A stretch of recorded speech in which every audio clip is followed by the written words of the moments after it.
I'm joined now by Jack Brewer, a former NFL three-time team captain and lifelong Democrat turned Black Voices for Trump member, to talk more about how this discussion about race in America has helped shape this election year, especially through sports. So, Jack, it's really a pleasure to have you on tonight. You're a perfect person to talk about this topic because you've, of course, been in the sporting world. Now you're more of a political activist in some sort. So I want to ask you, is the nexus or the involvement of politics in sports anything new, or are we just paying attention to it more now?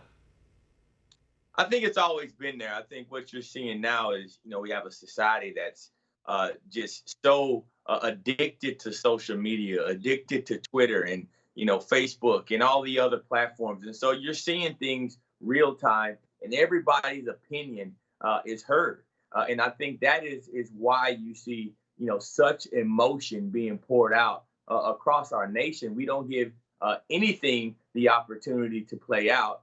Everyone just reacts as quickly as they can. They have no facts, and they just, they just discount reality. And I think that's the issue. And I completely agree with Marcellus. I always have. I've been a huge advocate for fatherhood and reestablishing the fathers back into, our Black homes.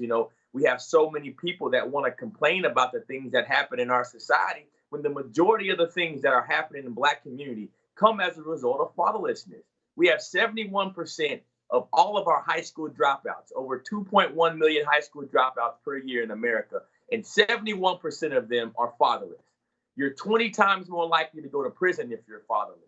We have African-American kids are born, 77% of the kids are born out of wedlock. And if you don't think that there's an issue with that, then you have something wrong with you. So any organization that's raising billions of dollars, I think they've raised almost $6 billion, and they're calling for the disruption of the nuclear family, I stand against that. These are antichrist people. They're calling, they go against traditional marriage. They go for everything that they support is not biblical. And I don't stand for it. And I'm glad Marcellus is speaking loud and clear.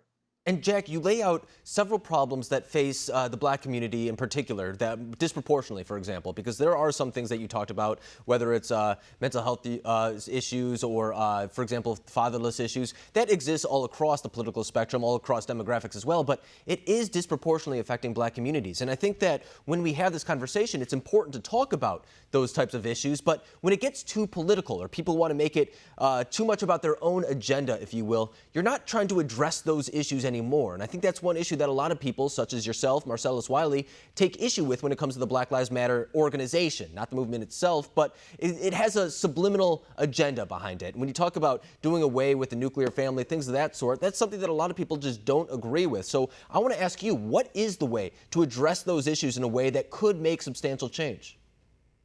The way you address it is actually being real and bringing discipline back into our homes and into our communities, into our schools, right? I think we need to bring the paddle back to our schools. I think we need to pass school choice as fast as we can. There is no reason why Black mothers have to send their kids to these schools that are broken when these school districts are spending $25,000 per kid per school year, and the kids can't read and write.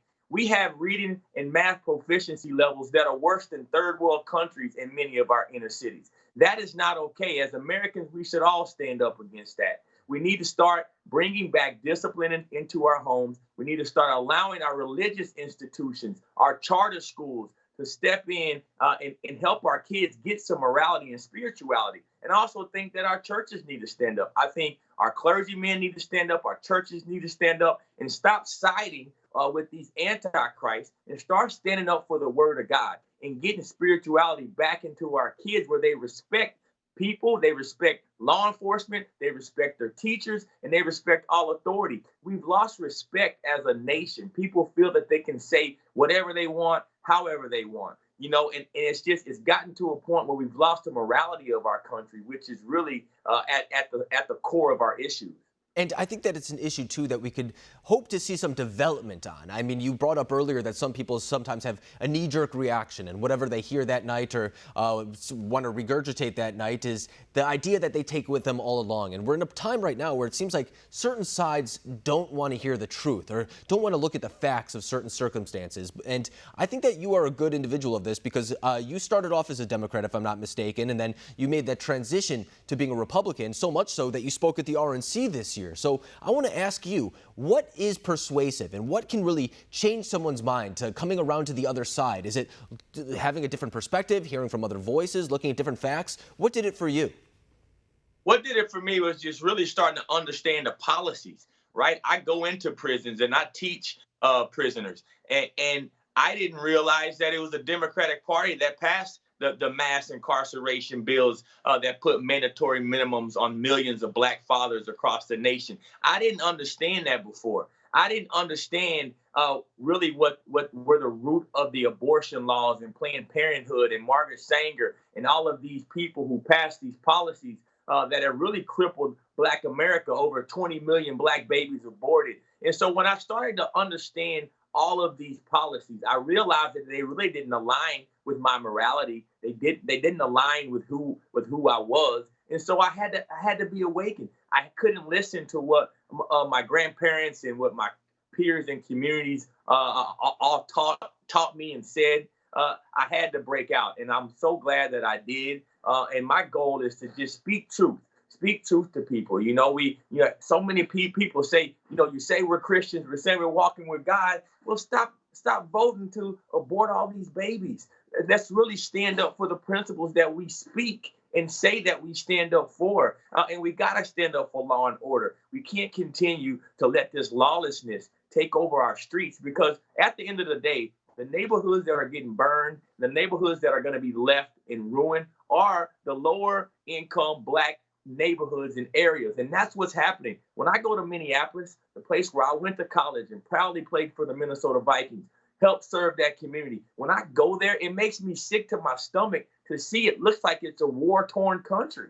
It's really sad. Yeah, no, you're absolutely right. And I think it's one of those things, too, where for some reason politics has gotten in the way where we can't even acknowledge promising change and good change when it does happen. I mean, you don't have to be the biggest fan of President Trump, for example, but when you look at the First Step Act, HBCUs, opportunity zones, Black unemployment, things of that nature, that is objectively good for the Black community in this country. But politics is getting in the way right now, and it becomes he's racist or you're not Black, for example, if you don't vote for Joe Biden. That's the type of rhetoric that we have right now. So I really give you props for being able to see through that, give credit when it's due, and really look at the issue rather than try to launch ad hominem attacks, which happens so often in the media. Jack Brewer, I really appreciate you coming on the program tonight, giving your perspective on this issue. Thank you.